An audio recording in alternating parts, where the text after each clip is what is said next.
To all the friends and supporters of NESmaker, but especially those who are making brand new NES games for all of us to enjoy, we'd like to say thank you. Thank you. From all of us at NESmaker to the entire NESmaker family, I just want to say thank you. We couldn't do it without you. Happy Thanksgiving, guys. Hey everybody, happy Thanksgiving from my family to yours, although honestly I've considered you guys part of the extended family for a while now.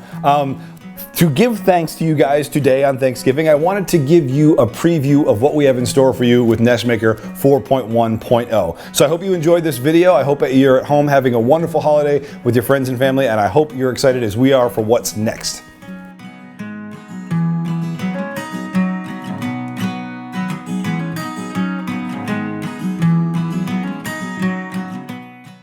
I want to stress at the beginning of this video, this is not a tutorial. Not a tutorial at all. This is just a featured demo to show you guys what you have to look forward to in the very soon upcoming 4.1.0, and to show you why it's sort of taken so long to put together and all the little things that we've changed, a lot based on user feedback and your input. So without further delay, I'm going to try and go through this as fast as possible.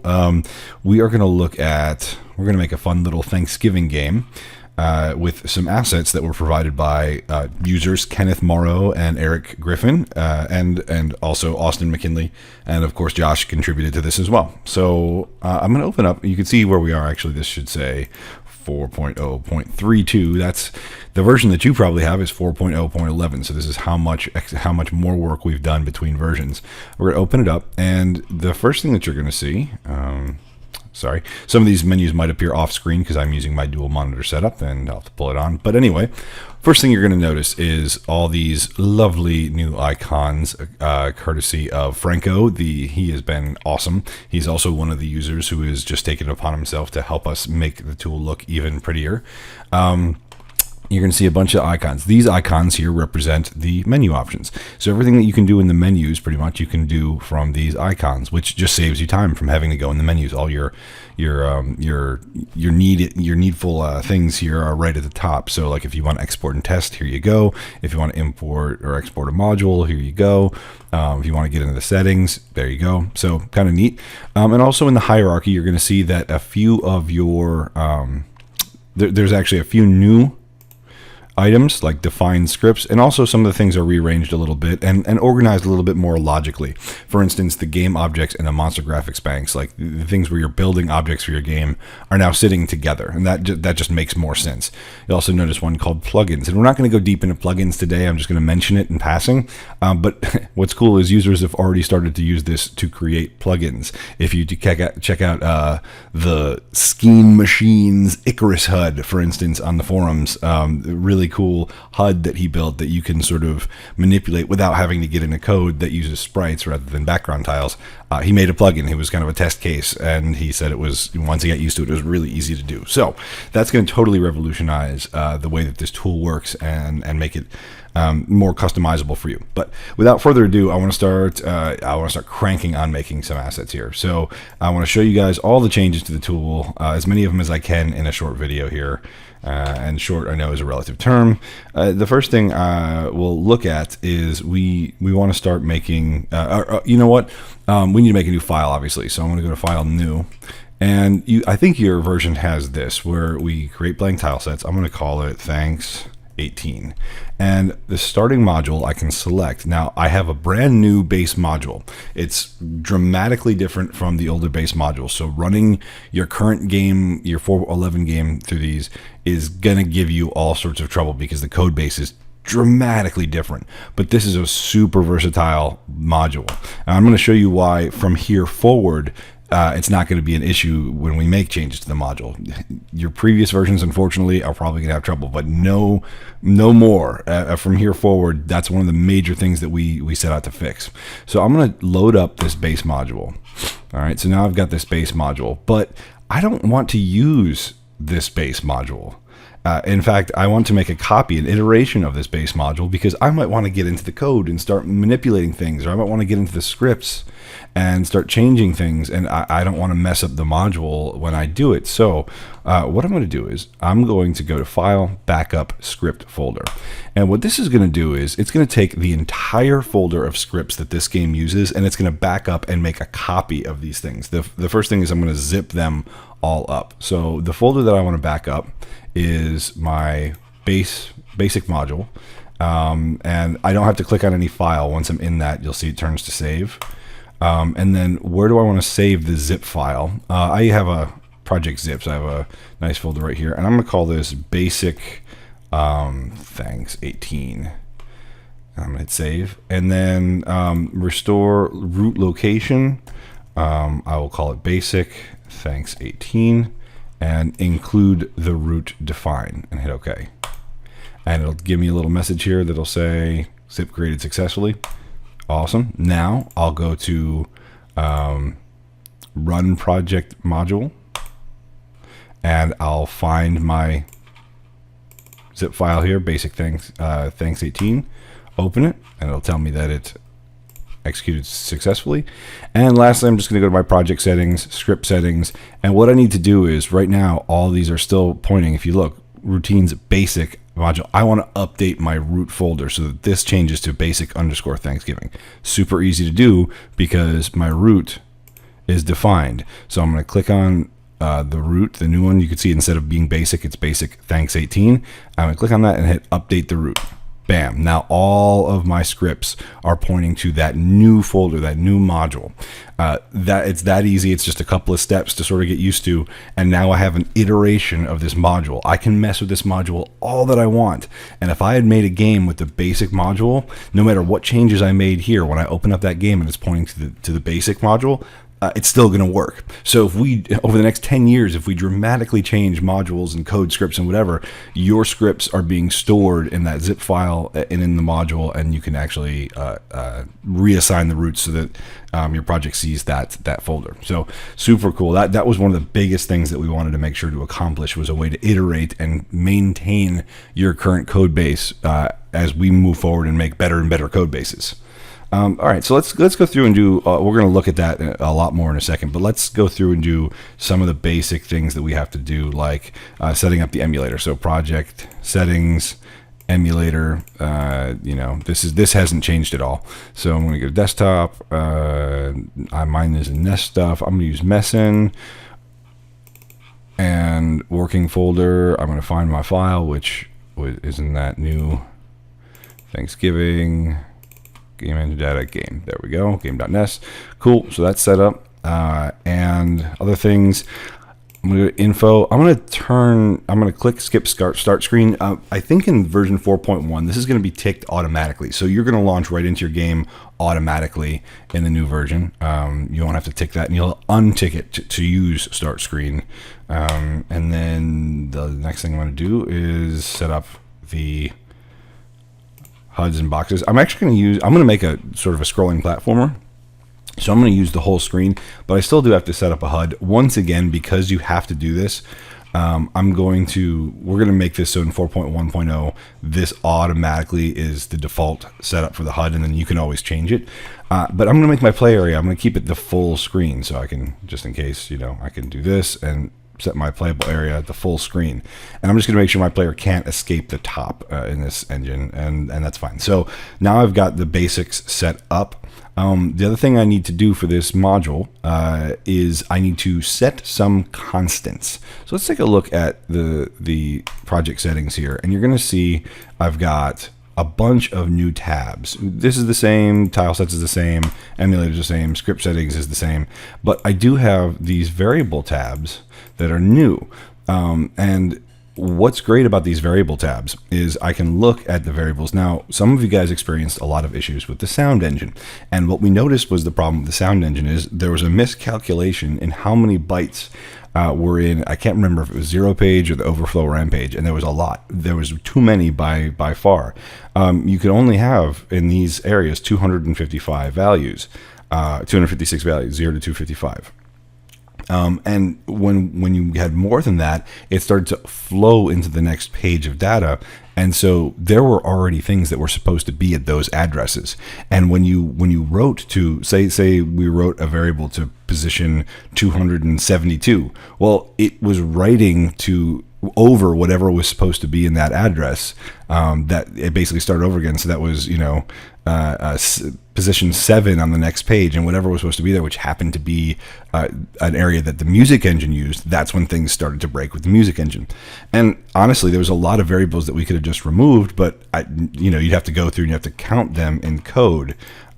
So what we did instead was we made this little engine where you can actually add variables here, and it counts up based on how many bytes each variable needs. Now this is a sort of an advanced use, but like if I wanted to add a new variable here, I can name it my var, and let's say I need it to be 1 byte, I can make it 2, and you can see as I update this, my total bytes used changes, so I can kind of keep track of things, and I can even take notes for myself.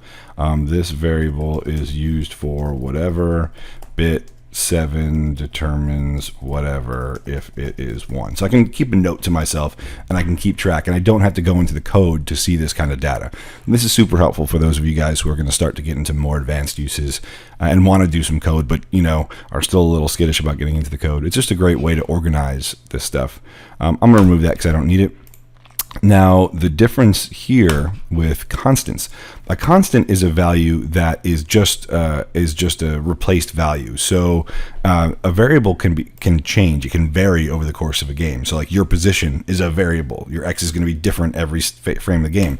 A constant is something that's going to be static. And I'll give you a perfect example. Like if I made a variable call, or if I made a constant called gravity speed, right? And I made it 6. Okay, now if I used, I could just say that my vertical speed is changed by gravity speed every frame. If I just put the number 6, it would always change by 6, and that'd be fine. But let's say I just put the word gravity speed in there instead, and I'm changing the vertical speed by gravity speed. It's working just like a variable. It's substituting wherever I put this for whatever this number is. And what's great about it is I can then say, you know what, he's falling too fast. Let me make that a gravity speed of 4. And I don't have to actually change the dynamics of it at all. And what's great about constants is, unlike variables, this doesn't take up any ROM space at all. If I'm going to have a variable value that's going to be static through the whole game, but between games I might want to be different. So like this game has this gravity speed and that game has that gravity speed. I could use constants and not take up any ROM space. All this is going to do is when it sees this word in the code, it's just going to replace it with that number. So that's super handy. We're going to create a couple of new constants for that this engine wants. It wants ladder speed. And I don't know if we're going to get to use a ladder just because we are not going to have enough time today, but ladder speed low, we're going to add a ladder speed high, and I'm going to make ladder speed high 2. I'm going to add object index ladder. A lot of stuff having to do with ladders. And this is asking which object is your ladder. In this engine, we were able to get ladders working just using one single object instead of having to have a top and a bottom and stuff like that. Let's see, hide HUD. This is kind of cool too. If hide HUD equals 1, the HUD will not show up. You won't have to worry about the background HUD. If it's 0, the HUD will show up as normal. And then let's see, align timer, and this is a little bit confusing to explain. It has to do with changing screens in the platformer, making sure that they line up so that when they load, it loads at 0 position. I'm gonna make that 8 for right now, and that's all we need for this engine right now. So now we've taken a look at constants, we've looked at variables. Another thing that's kind of cool, let's say that your engine no longer needs the game substate variable. Ordinarily what you'd have to do is you'd have to get in the code and comment this out or erase it. But maybe you don't want to erase it from the module because maybe you're making a game with this module that doesn't need this, but other games that use this module that you might make might want this variable, and you don't want to have to try and remember what it was or whatever. All I have to do is unclick enabled, and you can see it comments it out. just like it would in code, and it decreased the number of bytes used. So this is no longer going to compile with the game. So this is a really easy way to do this from the code or from the front end without having to get into the code to turn on and off different variables. And if I compiled, it would probably break because it might be looking for this variable. But if I got in the code and made an engine that didn't need this variable, I could just kind of turn it off right there like that. So let's make sure it's back on. So that's a little look at some of these other windows and project settings, which you can also access here from the menu. Super cool. Okay, let's move on. Now we're going to start bringing in some of our beautiful graphics made by Kenneth Morrow and Eric Griffin from the NESmaker group on Facebook. We've already sort of aligned a lot of these, so I'm going to open up the pixel editor and let's see, Thanksgiving assets. Let's bring in our player. Oh, it's a scared turkey who's going to be chased off by the evil pilgrims who want to sacrifice him for dinner. So we can see this guy's already aligned. Great. I'm not really sure what his color scheme should be here. I'm trying to see if this should be a white. I'm going to guess that's a white. So let's go to our monster palettes and let's name this turkey. Rename it. And let's translate it through. And I'm going to make this white, or like a light yellow maybe. Yeah. And this is good. The white is going to be a darker color. And this is going to be like brown. Yeah, that looks actually pretty good. That looks turkey-like. So I'm going to stick with that, see if that works. And I'm going to save this into my objects. Now, there's not a whole lot different about this process than what you're used to. So this is pretty much what we were dealing with before. Game object tiles. Whoops, I meant to save that, not open. The game object tiles. Alphabetical order, Joe. There we go. Yep, I'm going to replace it. And so now we have our hero, and I'm going to go to my game objects, my player. And I can see that my turkey is up here for use now. Okay, so let's take a look at some of the cool things that are different on this interface, which is really what I wanted to look at. We're going to make a turkey that can do a whole lot of things. He can walk, he can stand, he can shoot, he can duck, he can jump, and he can climb a ladder. We'll use this one for climbing a ladder. This one would be death, but I don't think we're going to get that far. You guys have seen how to create death. It's no different here. I'm going to go to player. And I'm going to manage my animations, and I'm going to add I'm just going to add the right facing animations, and you're going to see why later. So I'm going to rename this one stand right. I'm going to add walk right. I'm going to add jump right. I'm going to add duck right. I'm going to add shoot right. I'm going to add climb. I think that's all the animations I'm going to use. And I don't need to put right because climb is going to be just one pose regardless of direction. So let's start with stand right. What's one of the really cool new things about this version right now is building assets is so much faster. So I've got a hero that's 3 by 3 tiles. Oops, by 3 tiles. Instead of having to do this is the way we had to do it in the past. I get the corner, then I get the middle, then I get the right. Forget that. What we're going to do is we're going to get the top left corner. I'm going to hold shift and just click and drag. Bam. It pulls in everything into there so quick, so easy. And what's great is, check this out. I can then go to manage animations. I'm like, I want this, except I'm going to duplicate it. I'm going to call it stand left, rename it.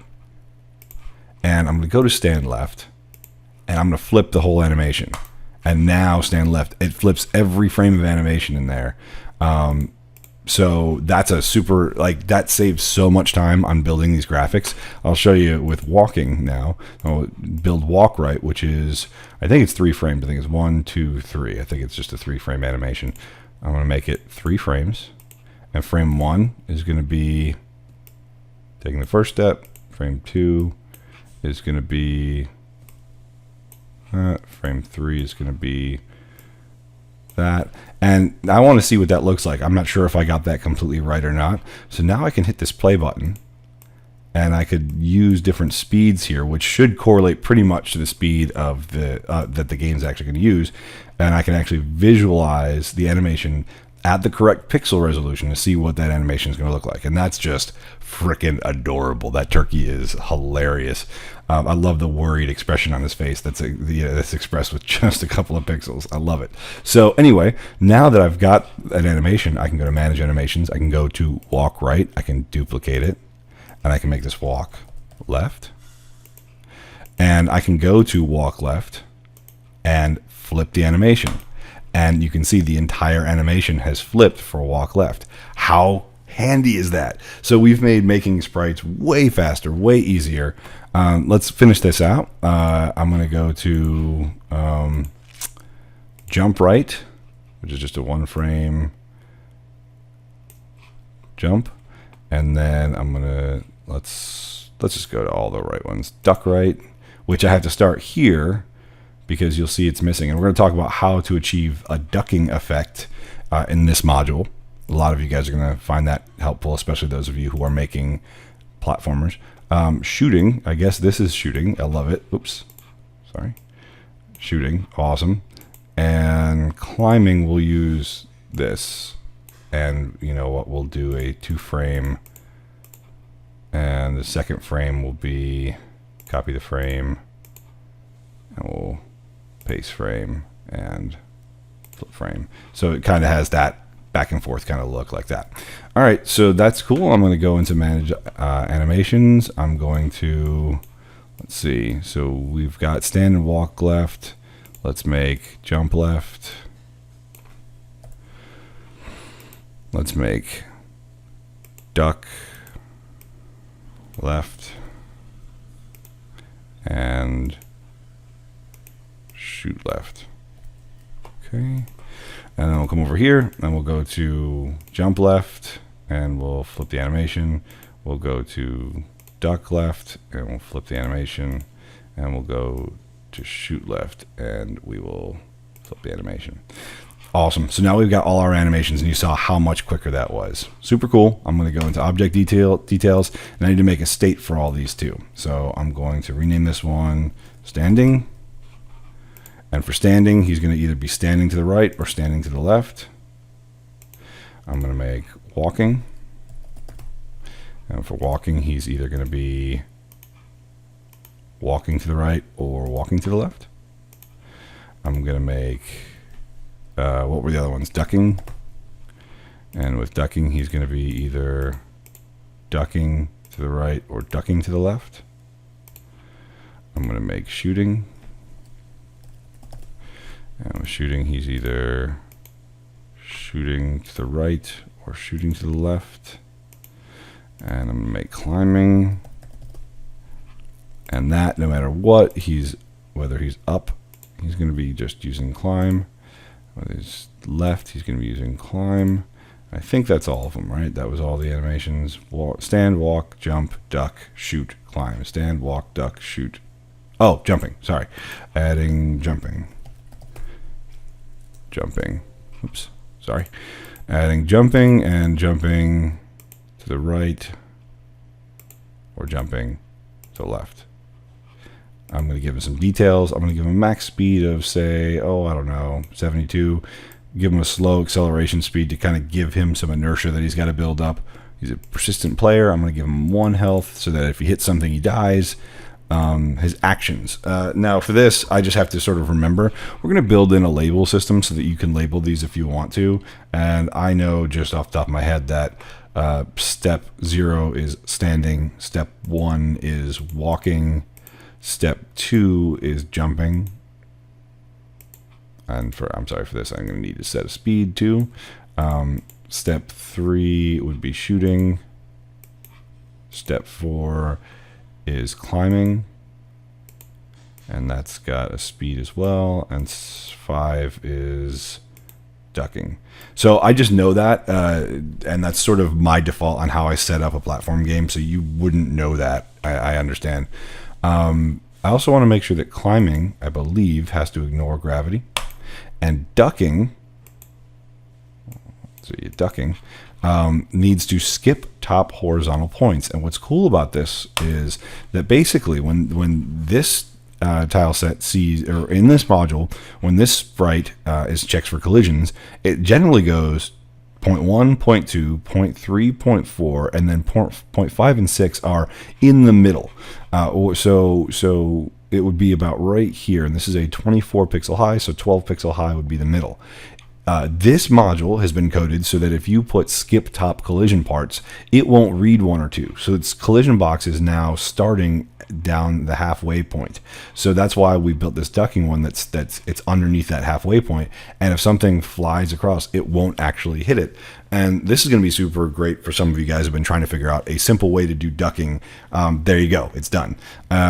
So not all modules are going to have that. Not all modules are going to need that. If you're making an adventure game, you might want this bit to do something else. So you might build it. But this base module is meant to cover as many bases as possible.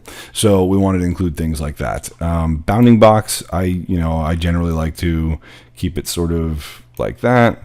I don't like to fill up the whole space, just in case I have to get into a tight area like a ladder or something like that. So let's do that. And I'll save this, even though it's automatically saving changes. Now that reflects. Awesome. So I've got my player. I can go to, so I've shown you guys some of the tricks here. There's also a paste to all. So if you copied a frame and had like an 8-frame animation and put paste to all, it would paste it to all 8, which is kind of handy. So a lot of cool things with the animator and a much easier way to get tiles into there.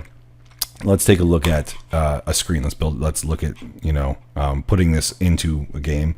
The first thing you're going to notice, I'm not sure if your version would have this, but we do have the coordinates laid out, so it's really easy to set up warp screens. Where you're jumping to. I want to jump to that screen. What number? You don't have to count anymore. You can say, oh, it's 5, 5. Awesome. The other thing that some of you guys requested was to have a big map view where you can really zoom in, so you can see a little bit easier which screen is which screen. So those are some things that are here that are new, that you guys wouldn't have seen before. So let me just open up one of these. Now I don't have any background graphics loaded, so it's going to end up looking like this. I'm just going to load the turkey. I'm going to place that player right there in the middle, and we're just going to see what happens if I drop them in. Now keep in mind, I don't have anything loaded. I don't have controls. I don't have anything, gravity, nothing on. So if I go to export and test, which I can also access right here from the menu bar, little toolbar here, I should get a turkey with a blank screen on the background. Let's make sure that this works. And I'm sorry, I'm using my multiple monitors, so my emulator compiles off screen. And there he is. There's my little turkey. I can't do anything with him yet, but there he is on a gray screen. So let's start looking at some of the things that are different about background tiles. This is kind of cool. So if I go to graphics banks, let me pull in a background tile set. I'm going to open up. Austin has made us some tremendous new tiles, and I want to apologize because honestly, these tiles are based on one of the amazing pieces of art that we saw on the forums that somebody else did. We kind of used their trick of lighting up behind the background of the forest. That was so freaking cool, that we loved, and I cannot remember the person's name, and I apologize if it was you. Please tag yourself in this video because your work is phenomenal, and we kind of aped that as a style. So now Austin was also kind enough to offer his palette so I could see what this is supposed to look like. This is his palette that he used for this, and he also has a demo screen. So basically we're going to be making something that resembles that. So if this looks familiar to you, if this is your art, please tag yourself because your stuff is just phenomenal and I want to give you credit. So let's load up this color palette for the first background palettes. Normally I would name this and group it, but we're literally just going to use one, so I'm not going to stress out about it too much. Brown and orange, like that. Black, I think that's supposed to be that shadow. Now I might want to change this a little bit because that's the same outline color for my bird. So I may want to make that like a different color blue just to make him stand out, or change the color of my bird. So for now I'll leave it, but purple and this kind of muted purple. And then I can never tell, I guess it's this one. And then muted purple, and then sky blue, and then orange, and kind of a brownier red, and then this darker orange. Okay, so now if I translate that through the palette, I can see that's what I get. All right, so I'm going to go ahead and save this and I'm going to save it to my background character here. Yep, background CHR file. And now if I go to Graphics Bank 1 and I look at assets, it will populate. There it is right there. There are, again, this works the same way where I can shift and grab tiles. I'm going to make the default tile. Let's pull up his graphic because I need to do some referencing here. Let's see.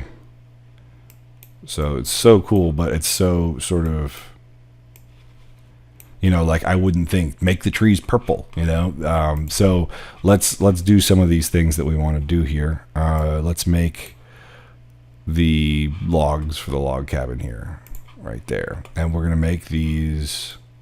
Let's see, which does it use? No, it looks like it uses this one. I'm going to make this solid, and I'll call this logs. Save new. And then I'm going to make a rooftop, which was this guy. And that looks like it does have the highlights in it. So I'm going to call this roof. And that's also going to be solid. I'm going to make the fences. And what I'm going to do with the fences is, this is kind of neat.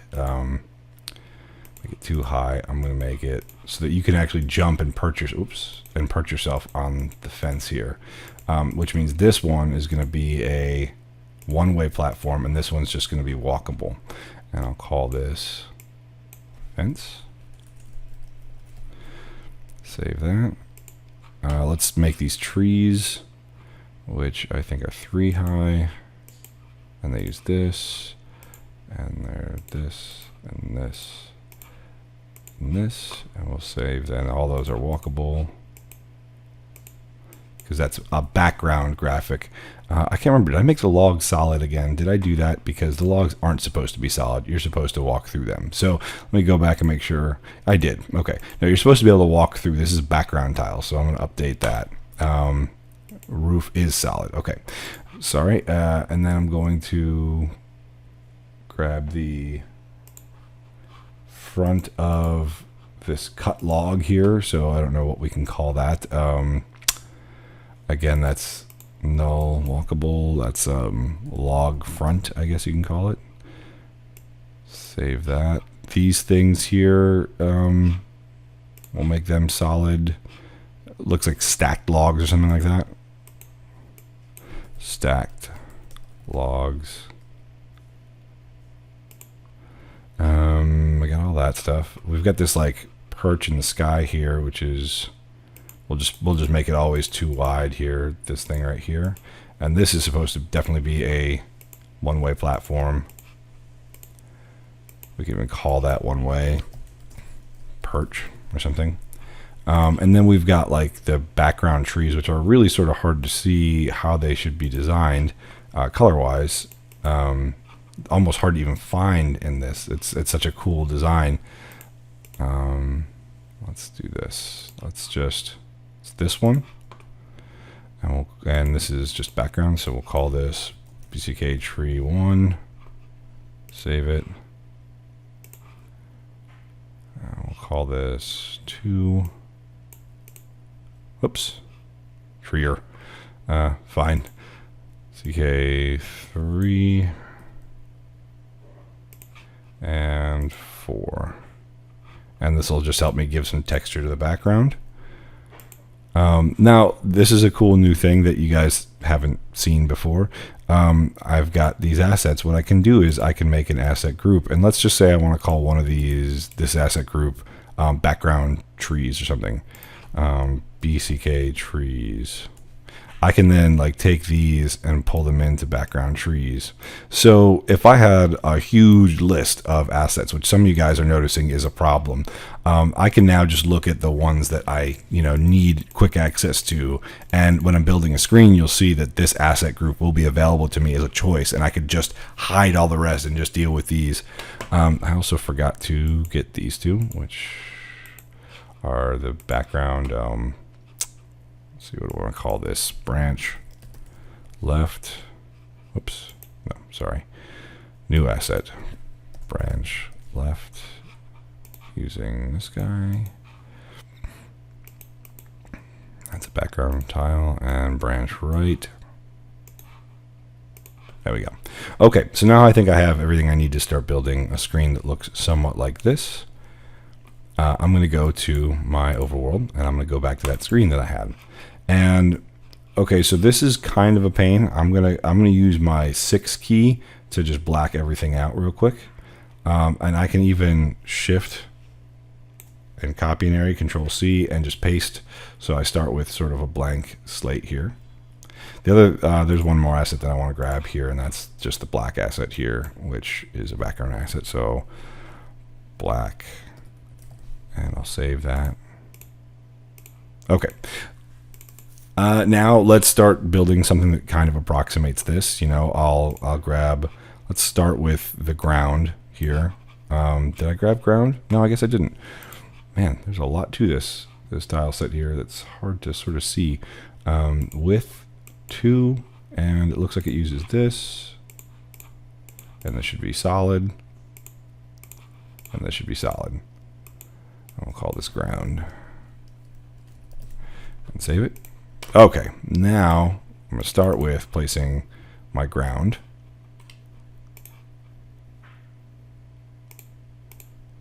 Now, this might be too low on the screen, and we'll see during my first playthrough I might have to raise that by 1.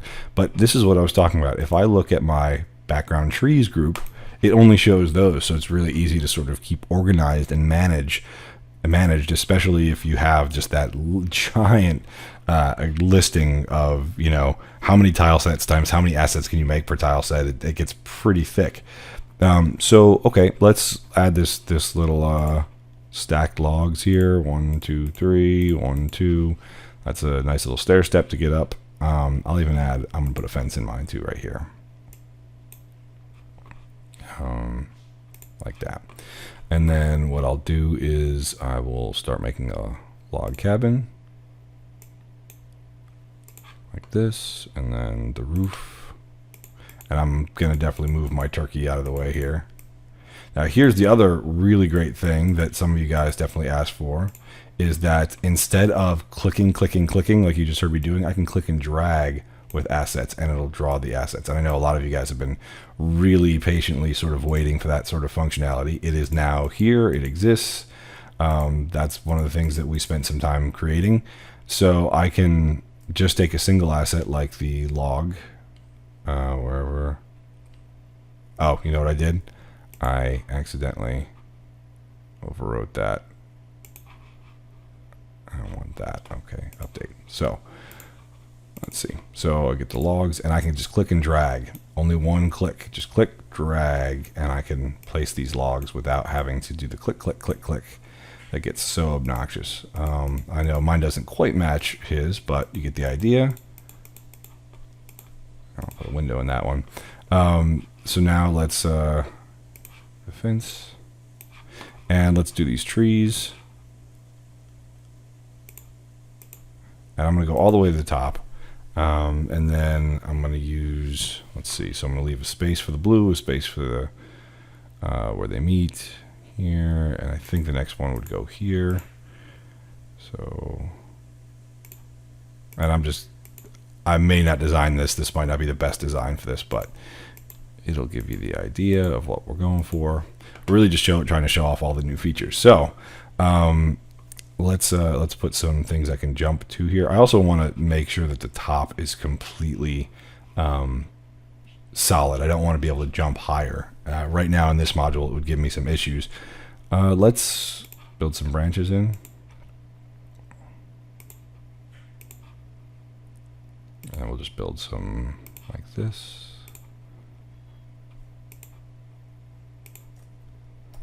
see, like that, and like that. And I'll put those one-way perches in here. And now I'm going to fill in with this detail here, like this. So it'd be like this. And then maybe this side would have some of these. And you can start to see that design coming through a little bit.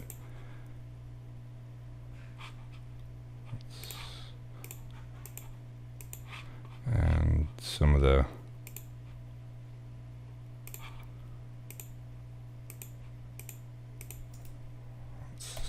that. And then just kind of fill in some of this stuff. And again, I haven't really studied this tile set to know if I'm doing this with the right tiles, but it definitely doesn't look like I am. So that definitely doesn't go like that. That looks horrible. Okay, well, I'll tell you what we're going to do. We're going to make it really easy. We're going to put these along this side, like that. These along this side.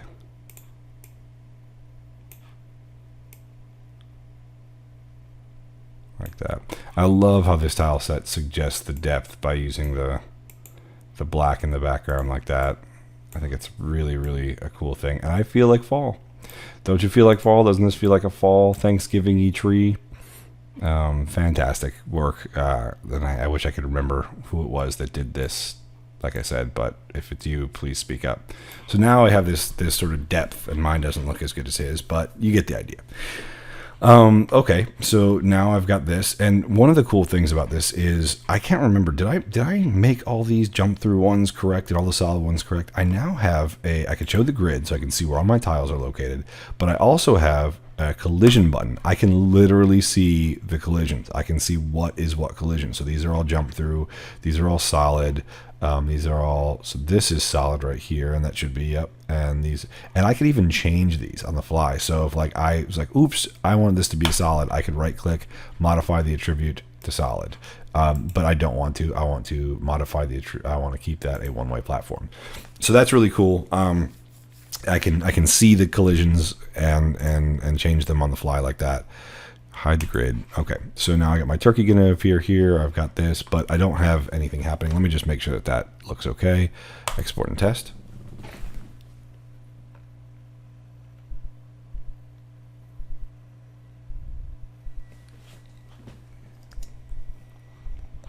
And there we go. Awesome. Looks great. Colors are a little bit different. I could mess with the palettes a little bit to see if I can get a little bit closer, but get the idea. I'm going to remove that one right there, and I'm going to put one of these here. So let me do this. Oops. And let me put one of these here. There we go. Okay, that'll look a little bit better. And I'll do these under here like that. Okay. So now that I've got that, I want obviously some controls. This is a platform game, so I'm gonna start my turkey up in the air here, and I want him to come down and land on this fence here. I need to activate gravity. Now, what's great about this particular module, this base module as a starting point, is if I go to screen info, you can see I actually have a screen uses gravity, just a ticker button that I can click. And now this screen will use gravity. And in my constants, I can set what the gravity speed is. So if I play my game now,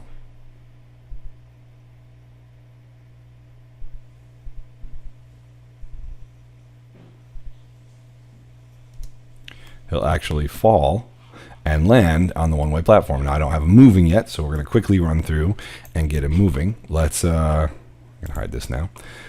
Let's go to my scripts and go to input scripts. And I'm going to load in my movement scripts. And the movement scripts that I need are, I need him to start moving left and start moving right, and stop moving left and stop moving right. And I also want to pull in, while I'm here, his input scripts for simple jumping, creating a projectile. Up a ladder. I don't think I need that one actually. And variable jump.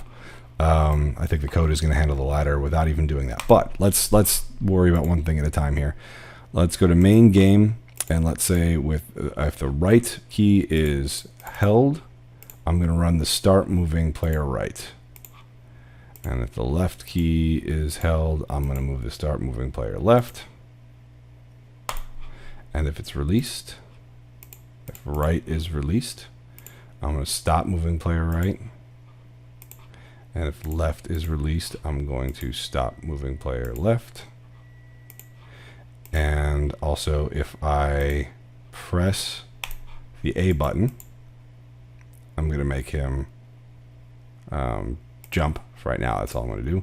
And if I release the A button, I'm going to activate the variable jump script. So now I should be able to move around the screen and jump and use the jump through platforms. So let me test this. Also, inherent in this module is if I in the code, and I'll show you where it is. If I press down, it jumps to the ducking state. So now I should be able to move. That turkey is awesome. So awesome, and the jump through platforms, I can jump through them. The other thing I can do is I can duck, and if I duck and hold the jump button, it does that thing where it jumps down to the lower platform, which is super handy. I love the fluidness of this. So it feels really solid, feels really good, perfect. So now I have a bunch of different things I can do to move around the game world. I also want to activate scrolling. You guys haven't seen scrolling yet in NESmaker or how it works, and with this module it's super easy. The downfall is it's also a little bit limited. The type of scrolling in this base module is going to be left to right scrolling, like Super Mario Brothers, like Adventure Island, like Ghosts and Goblins, like a lot of those games.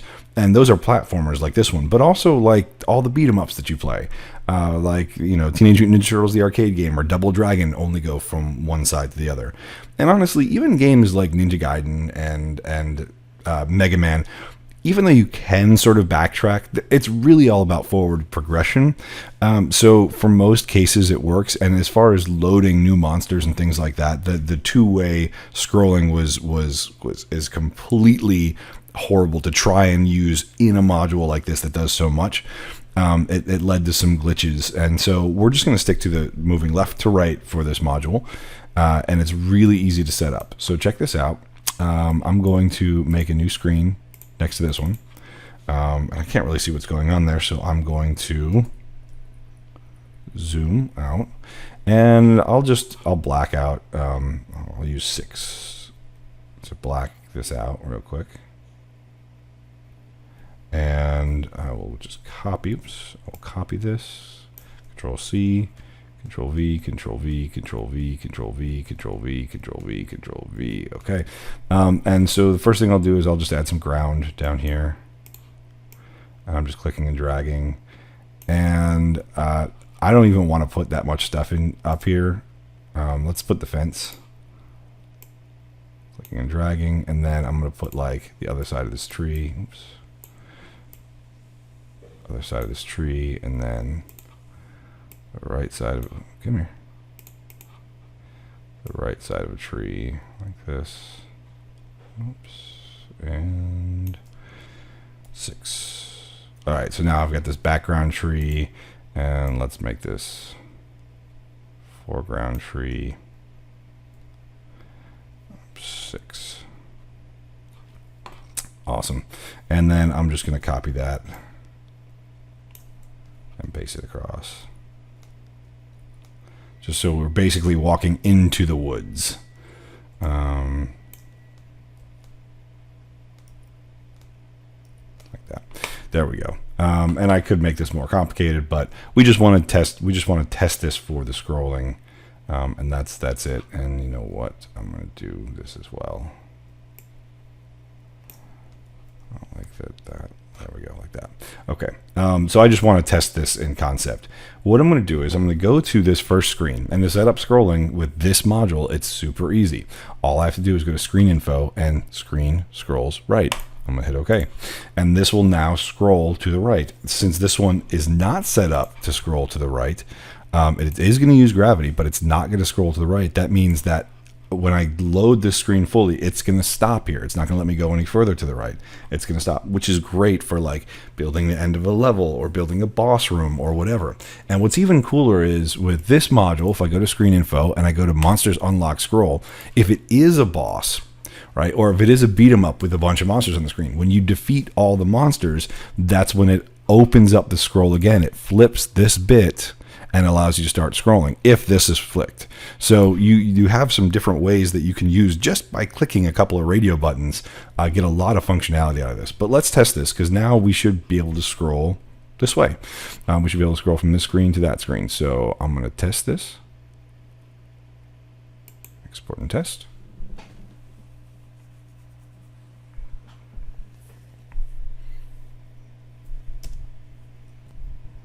And now I should be able to scroll to the right.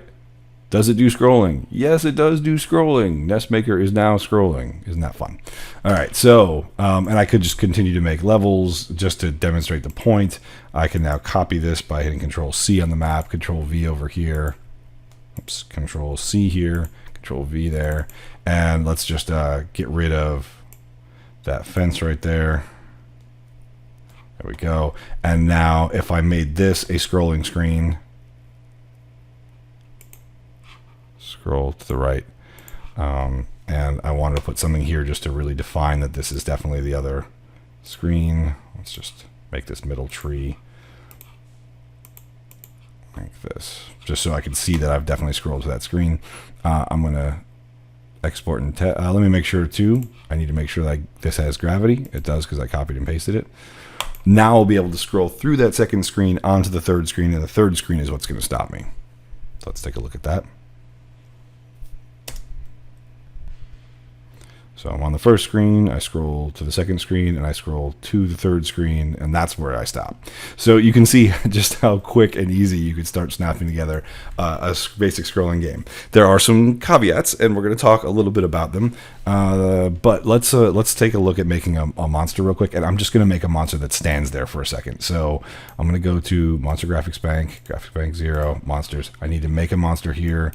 I'm going to go to my pixel editor. Open up. Oh, where is it? The Thanksgiving graphic assets.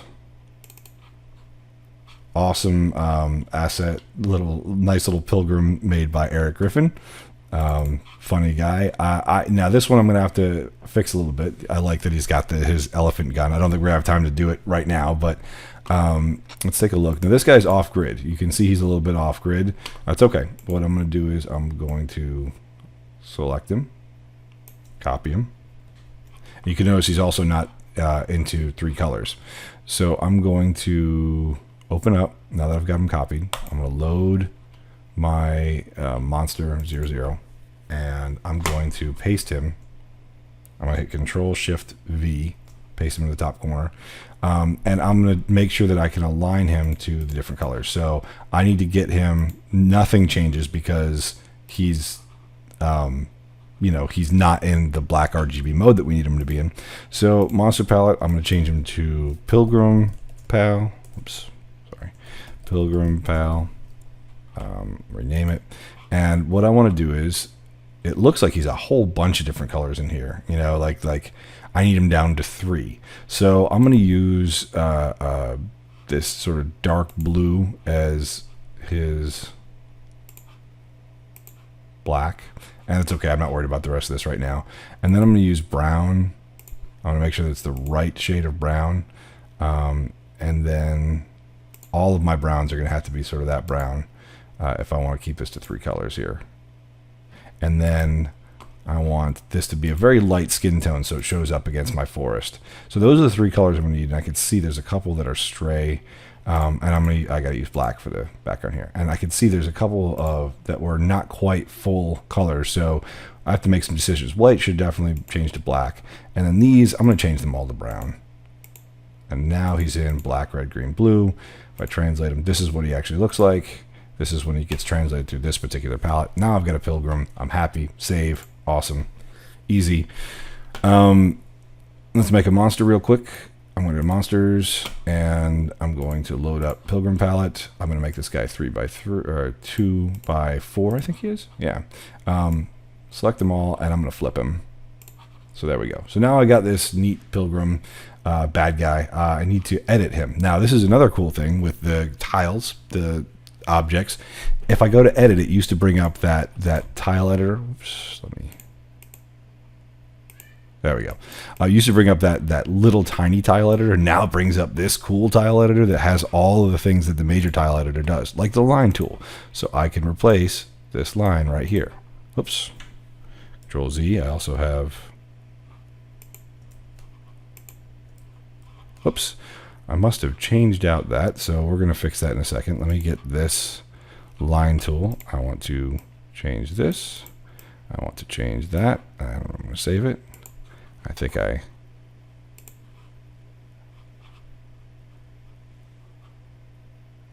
oh no, no problem. I need to replace that. Let's come back over here. Pixel editor, and let's get that top corner. And let's open up this, paste it in there, save it, and there we go. Easy peasy. All right, so let's make this monster. Now this should come back in. Perfect. Pilgrim palette. I want it 2x4. And I want to flip the frame. Got the monster. I'm going to go to object details. Just going to make him standing still for a second. Definitely going to make him a monster though. Actions, I'm not worried. He's just standing there. Bounding box, I'm going to make it sort of the whole size of the character. And I'm going to call him Pilgrim. Save new. Monster groups. I'm going to put pilgrims in there. Pilgrims. Save. And now I can go to my overworld. What I need to do is, since this is going to be the screen that loads, I need to make sure that this uses pilgrims and uses the palette that I want. And now all the monsters can't reload from screen to screen because the screen never turns off. But you can use any monsters that are within a single tile set. I can change this to whatever I want. It's not going to rechange the palettes though. So on this third screen, I'm going to put my pilgrim here. There we go. So pilgrim there. And now if I test this,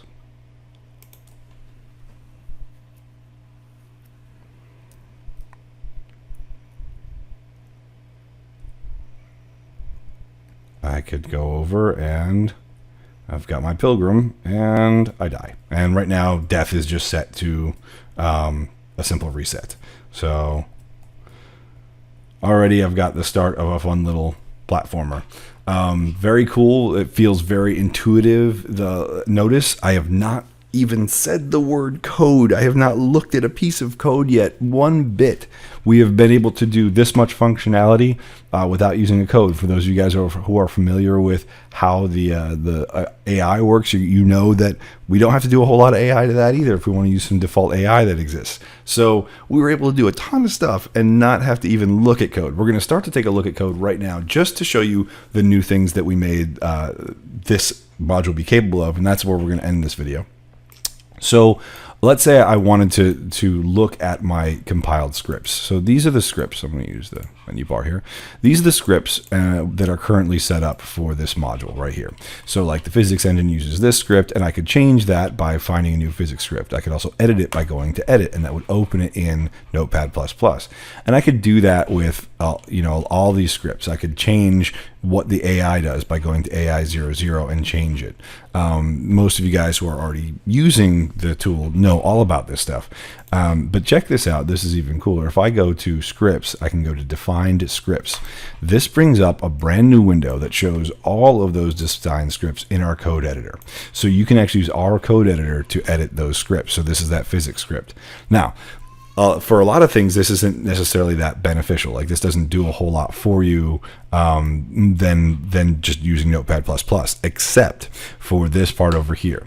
This is the macro list. If you have ever used GameMaker, Unity, RPG Maker, any other sort of tool that's got a code library underneath, these are basically your functions that currently exist, and you can make new ones.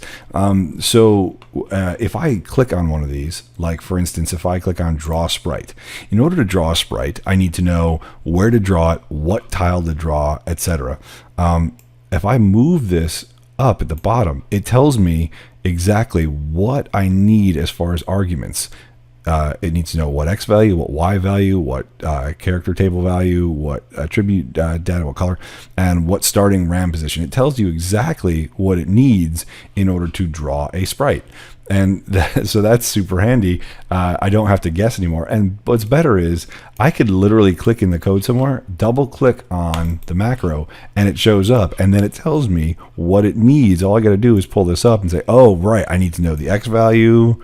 So X value, I want to draw it at 80, and Y value 80, and character, I want to draw tile number 2, and I want to draw it with, that attributes and starting RAM position, whatever. Okay, so it's that easy to sort of to load in macros, and we're going to create a macro real quick, and I'm going to show you how easy it is. We're going to handle player death. We're going to make a macro that does this. Okay, just imagine that you had a long piece of code here, and you wanted a macro that you could just keep using, and it made it easier to see. So what I'm going to do is I'm going to open up a piece of code. I'm going to go to, and sometimes the easiest way to do this is I'm just going to edit a piece of code, and it's going to bring up my thing. Okay, so I'm going to make a new script, and I need to name it macro, and do player death stuff example. That's the name of my macro. And at the end, I need to put end M. And in between there's all the stuff that I want to have happen. If I call do player death stuff example, what do I want to have happen? Well, in this game, I just want it to go jump, reset. So I'm going to save this as, and I need to go to my system, macros. And I need to make sure I name it exactly what I named it here. Do player death stuff example, and I need to save it as an ASM. So now anywhere that I write this right here, do player death stuff example, it's going to do whatever is in here. I'm going to close this, and I'm going to, I don't see that macro here. I think if I click off and I go to define scripts, let's see, is it there? Do player death stuff example. There it is. I just needed to refresh.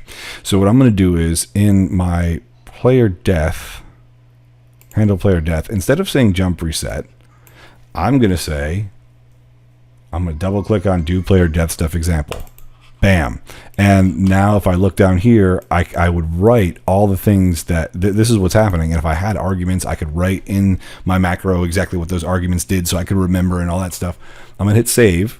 And so it's going to do the same thing. But you can see how this could be beneficial. Like if I had to do, I'm going to save that. If I had to draw a sprite, and every time I wanted to draw a sprite, I had to do all this stuff, it gets really long and hard to see. If all I wanted, I can instead just write draw sprite and give it 5 arguments, and then it'll draw the sprite. It's much easier to see and sort of conceptualize. So unfortunately, you can hear the baby in the background. I'm going to have to wrap this up. But let's just test this real quick. Export and test. Oh, that poor guy. He knows it's Thanksgiving and he wants to get up. So sorry, I got to cut this a little bit short. But here we go. It'll do the same thing There we go. So now my death macro that I made on the spot works, which is going to really revolutionize how some of you guys are able to write code. The other big difference is the plugins, which is going to be huge, and we're going to cover that in its own video because it's so monumental as far as what it can do for you and the tool. But anyway, so that's a quick look at some of the amazing updates that we've been working on for 4.1.0, which will be coming so soon. And I figured it would be a great way to give thanks to the community that's been so awesome, to show you how hard we are working on making this even better for all you guys to use in the very near future. So I hope everyone has a wonderful holiday today. Thank you guys so much for your support. Thank you guys so much for sticking with us and your patience, and for the amazing things that you guys are creating and the way that you are driving this community to make cooler and cooler NES games. We could not be doing this without you. We are super humbled and grateful for all the support. So thank you, happy Thanksgiving, and we will talk about all this stuff very soon.